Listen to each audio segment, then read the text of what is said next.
Hello guys, আমার নাম রাহুল দাস। আমি প্রথমে আমার নিজের ইন্ট্রোডাকশনটুকু দিই। আমি 2021-এ বিকম কমপ্লিট করেছি। আফটার দ্যাট আমি একটি ছোটো অ্যাকাউন্টিং ফার্মে প্র্যাকটিস করেছি। তারপরে আমি এখন ওয়ান অফ দ্য বিগ ফোর্সে কাজ করছি অ্যাজ অ্যান ট্যাক্স অ্যানালিস্ট।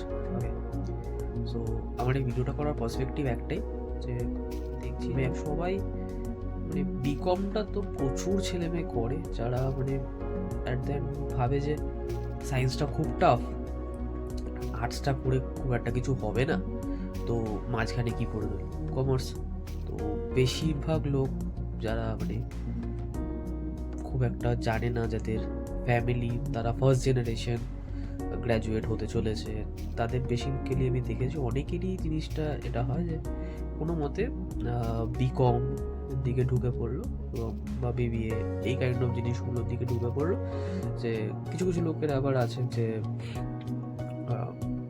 এই কাইন্ড অফ, যখন আমি ব্যাচেলার্সে ঢুকছি, বিবিএ বিকম বিএমএস এই কাইন্ড অফ যখন ঢুকছি, তখন এমন একটা জায়গায় ঢুকবো যেখান থেকে একটা প্লেসমেন্ট হয়ে যাবে। তো প্লেসমেন্টটা যে কোনো রকম হলেই আমাদের হয়ে যাবে। মানে after graduation we want a package, maybe it can be like 1.5 lakhs। So এটাকেও আমরা প্যাকেজ হিসেবে ধরি, রাইট? তো আমার এই ভিডিওটা করার এই পার্সপেক্টিভটাই আমি চেঞ্জ করতে চাই মানুষের, যে আমাদের ফ্যামিলির সবার কন্ডিশন মানলাম সেম হয় না, কিন্তু তবুও সবাই অনেক, অ্যাটলিস্ট বাবা মারা এবং যারা পড়াশোনা করাচ্ছে তাদের ছেলে মেয়েদের হোক বা তাদের প্যারেন্টসরা পড়াশোনা করাচ্ছে, তারা অনেকটাই কষ্ট করে পড়াশোনা করাচ্ছে। তো লাইক কলেজে গেলাম, কোনো মতে কলেজ লাইফটাকে যে করে হোক ওয়েস্ট করে ফেললাম, এটা should not be our target. আমাদের উচিত ফার্স্টলি কলেজের মোটামুটি আমাদের সাধারণ গ্র্যাজুয়েশনে তো মোটামুটি 3 বছর পাওয়া যায়। তো সমস্ত কিছু ওই টাইমটায় যা যা এক্সপ্লোর করা যায় সমস্ত কিছু আমাদের ওই টাইমে এক্সপ্লোর করে নেওয়া উচিত, কারণ ওর পরবর্তীকালে ওরকম ফ্রি সময় পাওয়া যাবে না। ঠিক আছে, অনেক কিছুই হবে, অনেক কিছুই হবে না, হয়তো সবাই ভালো কলেজ পাবে না, তো কেউ কেউ খুবই ভালো একটা কলেজ পাবে। যেমন আমি ক্যালকাটা ইউনিভার্সিটির স্টুডেন্ট, তো আমাদের এখানে জ্যাভিয়ার্স বলো বা গোয়েনকা বলো, তো এইসব কলেজগুলো খুবই ভালো। তো আমি অত ভালো কলেজে চান্স পাইনি, আমি পেয়েছিলাম জয়পুরিয়াতে। তো হ্যাঁ, আমি অত ভালো কলেজ পাইনি, এবং আমি যখন কলেজে পড়তাম তখনও আমি ইভিনিং কলেজ এই জন্য নিয়েছিলাম যে আমি সকালবেলা একটা অ্যাকাউন্টিংয়ের কাজ শিখবো, দ্যাটস দ্য মেইন রিজন। তো অনেক কিছু ট্রাই করো। এবার আমি সেরকমভাবে ওখানে যারা আমার সাথে পড়তো তারা সবাই কোনো না কোনো কোর্সের সাথে যুক্ত ছিল, সবাই কিছু না কিছু করে। অনেকেই দেখবে তোমরা যে সিএস করছে। এবার আমাদের কাছে খুবই কম নলেজ থাকে ওই ব্যাপারটা নিয়ে। সিএস, সিএমএ এই তিনটেই আমরা খুব বেশি করে জানি, ঠিক আছে? এবং আমি যখন 12-এ পড়তাম তখন আমাদের স্কুলেও সিএসের ইনস্টিটিউট থেকে এসে একটা ছোটো মতো টক হয়েছিল, সেখানে ওরা বলেছিল সমস্তটা সিএস নিয়ে, কিন্তু সিএ এবং সিএম এর ব্যাপারটা আমরা টোটালি বন্ধুদের থেকে জেনেছি, রাইট? এটা বেসিক্যালি আমাদের সবারই এরকমই হয়। কিন্তু এটা ছাড়াও, এগুলো ছাড়াও অনেক রকমের কোর্সেস আছে। তুমি যদি ফিনান্সে কেরিয়ার করতে চাও বা অ্যাকাউন্টিংয়ে কেরিয়ার করতে চাও, অনেক রকমের কোর্সেস আছে, ঠিক আছে? তার মধ্যে কিছু উদাহরণ হচ্ছে সিএফএ বলে একটা কোর্স আছে। ওকে, সিএফএর ফুল হচ্ছে চার্টার্ড ফিনান্সিয়াল অ্যানালিস্ট। ওকে, তো সিএ যেমন অ্যাকাউন্টিং ফিল্ডের one of the biggest professional certificate you can get, ওরকম সিএফএ হচ্ছে ফিনান্স ডোমেনে, কোর ফিনান্স ডোমেনে এটা সেম থিং। আর একটা আছে এফআরএম, ফিনান্সিয়াল রিস্ক ম্যানেজমেন্ট, তো এটা রিস্ক ডোমেনের জন্য। তারপরে সিপিএ আছে, এসিসিএ আছে, অনেক রকমের অনেক কিছু আছে, যেটা বেসিক্যালি তোমাকে অন্য লেভেলে তোমার প্রোফাইলটা ক্রিয়েট করতে পারে এবং এগুলো ঠিকঠাক করে করতে পারলে আই ডোন্ট থিঙ্ক তোমার চাকরির অভাব হবে বলে, ঠিক আছে? এবার আমার ক্ষেত্রে আমি অনেকজনকেই দেখেছি যে আফটার বিকম তারা কোনো মতে ইয়ে করে, আমি তো অবভিয়াসলি একটা কাজ করছিলাম এবং তার সাথে আমি এমবিএর জন্য ক্যাটের প্রিপারেশনও করছিলাম, তো সেই জন্য আমি কোনো রকম আর অন্য কিছুতে ঢুকিনি। বাট আমি দেখেছি যে আমার কাইন্ড অফ অনেক কটা বন্ধু গ্রুপ একসাথে ক্লাব হয়ে তারা সবাই এমকমের দিকে চলে গেছে। বাট আমি যা দেখলাম, হ্যাঁ, ওরা ডিগ্রিতে হয়তো অনেকটাই হায়ার হয়ে গেল আমার থেকে, বা আমার অনেক বন্ধুদের থেকে যারা অনলি বিকম হয়ে রয়ে গেল, যারা চাকরি বাকরি করছে এখন। বাট ওদের রীতিমতো after M Com they don't have a proper job. ওরা হয়তো, আমি ওকে নিচু করছি না, বাট হ্যাঁ মানে আমাদের ওই টাইমটা জবের কথা আমরা ভেবেছি বলে হয়তো আজকে আমাদের কাছে জবটা আছে। হয়তো সেই মোমেন্টে যদি আমরা ওই এমকমের দিকে সবাই মিলে সবাই যাচ্ছে বলে যদি আমরা ওদিকে এগিয়ে যেতাম তাহলে হয়তো হতো না জিনিসটা। তো আমি বলবো যে সমস্তটা তোমাদের ভেবে দেখা উচিত একবার, যে চাকরি বাকরি মার্কেট তো আমাদের কলকাতা শহরে খুব একটা ভালো না, খুব কম ভালো কোম্পানি আছে আমাদের এখানে।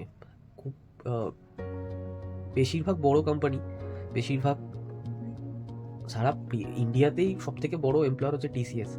এবার তারপরেও অনেক আইটি কোম্পানি আছে, অনেক সার্ভিস সেক্টরে কোম্পানি আছে, যেমন আমি একটাতে কাজ করি বললাম বিগ ফোরের একটাতে আমি কাজ করি। তো অনেক কোম্পানি আছে যারা মানে কলকাতাতে সেইভাবে তাদের অফিস নেই। যেমন তুমি যদি দেখো যে তোমার যদি ইনভেস্টমেন্ট ব্যাঙ্কিং করার ইচ্ছা থাকে, তো ইনভেস্টমেন্ট ব্যাঙ্কিংয়ের আচ্ছা আচ্ছা ভালো কোম্পানি এখানে নেই। তুমি জেপি মর্গান বলো, গোল্ডম্যান স্যাক্স বলো, নেই কোম্পানিগুলো এখানে। কিছু করার নেই। আমরা কি সেটার জন্য মানে আমাদের স্টেট গভর্নমেন্টকে দোষ দিয়ে কিছু হবে? I don't think so. মানে এটা আমরা মানে ওই টাইমটা দোষ দেওয়া এবং ক্রিটিসাইজ করাতে, নষ্ট করার থেকে ওই টাইমটা আমরা অন্য কিছুতে ইনভেস্ট করা মানে আমার মনে হয় অনেক বেটার হবে। তো সেই ক্ষেত্রে জাস্ট একটু নিজের পার্সপেক্টিভটা চেঞ্জ করো, যে কলেজ আমাদেরকে খুব বেশি কিছু দেবে, এটা সরকারি কলেজ বা আধা সরকারি কলেজ আমাদের খুব বেশি কিছু দেবে এই জিনিসটা এক্সপেক্ট করো না। চেষ্টা করো যে কলেজের ওই সময়টাকে ফুললি ইউটিলাইজ করে নিজের স্কিল সেটটা বিল্ড করতে। এবার অনেকেই আমাকে মানে আমি এখন শুনি যে আমাদের কলেজে তো কোনো প্লেসমেন্ট হয় না, বড় কলেজগুলোতে তো বুঝা প্লেসমেন্ট হয়, তো ওদের প্লেসমেন্ট সেল আছে। আমি একটা জিনিস বুঝে পাই না, মানে ওদের না হয় প্লেসমেন্ট সেলটা অলরেডি আছে, রাইট? তোমরা কি করছো এতজন স্টুডেন্ট মিলে, এত বন্ধু বান্ধব মিলে কলেজে ফার্স্ট ইয়ার সেকেন্ড ইয়ারে, তোমাদের কি এমন চাপ থাকে যে তোমরা গিয়ে কলেজে একটা নিজেরা ট্রাই করে একটা প্লেসমেন্ট সেল ক্রিয়েট করতে পারছো না গভর্নমেন্ট কলেজ বলে? কেন? প্রিন্সিপাল এবং আদার যারা সিনিয়র প্রফেসর আছে তাদেরকে বলো যে আপনাদের নেটওয়ার্কের থ্রুতে আমাদের কিছু কোম্পানির সাথে পরিচয় করিয়ে দিন, আমরা যাতে তাদেরকে রিচ আউট করতে পারি ফর। আরে যদি তোমরা 100 জনকে রিচ আউট করতে পারো তাহলে 50 জন তো অ্যাটলিস্ট 50 জন থেকে 60 জন তো চাকরি পাবে রে বাবা। তোমাদের ধরো 300 জনের ব্যাচ, সেখান থেকে 50 জন চাকরি পেলো, তোমাদের সেই ব্যাচ থেকে চালু হলো প্লেসমেন্টটা, ইটস নট ব্যাড, রাইট? এবং তোমাদেরকে তোমাদের পরবর্তী জেনারেশনে যারা কলেজে ভর্তি হবে তারা অন্যভাবে দেখবে যে ভাই অ্যাটলিস্ট এরা একটা বিশাল কাজ করে দিয়ে গেছে। আমাদের সরকারি কলেজে কি পড়াশোনা হয়? মানে খুব কলেজে বিশাল পড়াশোনা হয় কোনো কলেজেই হয় না, আই ডোন্ট থিঙ্ক। মানে আইআইটিসে কি হয় আমি ঠিক জানি না, মানে আইআইএমে হয় হয়তো, এবং খুব বড় কলেজ যেগুলো আছে, ইউনিভার্সিটি যেগুলো আছে সেগুলোতে হয়তো হয়, কিন্তু ব্যাচেলার্সের কলেজে খুব বেশি হয় বলে আমার মনে হয় না, রাইট? তো চেষ্টা করো এগুলো নিজেদের কলেজের মধ্যে একটা প্লেসমেন্ট সেল ক্রিয়েট করো, যেগুলো বড় কলেজগুলোতে হয়। যেমন কিছু বড় কলেজে ফিনান্সের ক্লাব থাকে, অনেক ধরনের ইভেন্ট অর্গানাইজ করে, যেটাতে কিছুটা কলেজেরও প্রফিট হয়, কিছু টাকা নিজেদেরও হবে, সেই টাকাটা তোমরা অন্যভাবে মানে কলেজেরই অন্য কোনো জিনিস তৈরি করতে তোমরা কাজে লাগাতে পারবে।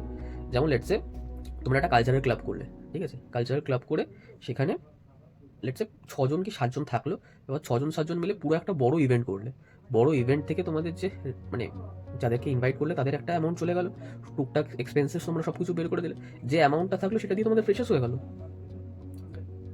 বা পরবর্তী যে ফ্রেশাররা আসবে বা তোমাদের যখন তোমরা বেরিয়ে যাবে যে ফেয়ারওয়েলটা হবে, সেখানে তোমরা বিশাল কিছু একটা নিজেদের মধ্যে করতে পারলে।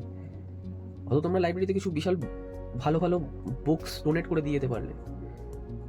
অর মেবি লাইক মানে এরকম তো অনেক স্টুডেন্টই থাকে যাদের অনেক রকমের প্রবলেম সিচুয়েশন দিয়ে যাচ্ছে, যারা হয়তো তাদের ফ্যামিলি সিচুয়েশন খুব খারাপ, তাকে হয়তো কিছু টাকা হেল্প করে দিতে বলেছে, তো তুই ভাই, তো তোমাদের কলেজে অনেক টাকা ফিস, তুই ভাই এটা তোরা রাখ, তো সিচুয়েশন আমরা সবাই জানি। ট্রাই তো অনেক কিছুই করা যায় না, মানে ক্রিটিসাইজ করে কি হবে অ্যাট দ্য এন্ড? না তোমার কিছু হচ্ছে, মানে যাকে ক্রিটিসাইজ করছো সে তো শুনতেও পাচ্ছে না, ইভেন শুনতে পেলেও হয়তো সে কোনো কিছু বলবে না, সে সেমই কাজ করে যাবে, তো অ্যাট দ্য এন্ড ক্রিটিসাইজ করে কোনো লাভ নেই। তোমাকে নিজের রাস্তাটা নিজেই ক্রিয়েট করতে হবে। সো ডিরেক্টলি ওটাই ট্রাই করি না, যাবে দেখা যাবে। এটা ছাড়া তোমাদের যদি আর কিছু জানার থাকে ডিরেক্টলি আমাকে কমেন্টে জানিও। আমি পরবর্তীকালে আরও ভিডিওস আনবো যেটাতে আমি বলবো যে কী কী ওয়েতে তোমরা বিকম, বিএমএস এবং বিবিএ পাথ থেকে এগুলো তোমাদের ইভেনচুয়ালি জব ক্র্যাক করা খুব ইজি হবে। তো এই রিলেটেড আমি ভিডিও আনবো এবং